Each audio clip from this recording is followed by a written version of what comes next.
Ce sont des images d'entraînement et comme toujours, ce sont toujours de très très belles images.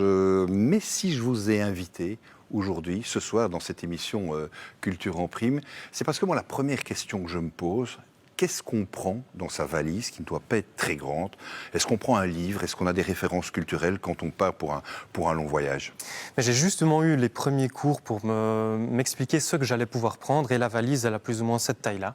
Donc en effet, il va falloir sélectionner ce que je vais prendre avec moi. Je vais certainement prendre quelques livres, sans doute des photos de ma famille pour me sentir un petit peu proche d'eux. Et vous ne faites pas que lire, parce que l'image qu'on va voir ici, elle est quand même très très impressionnante.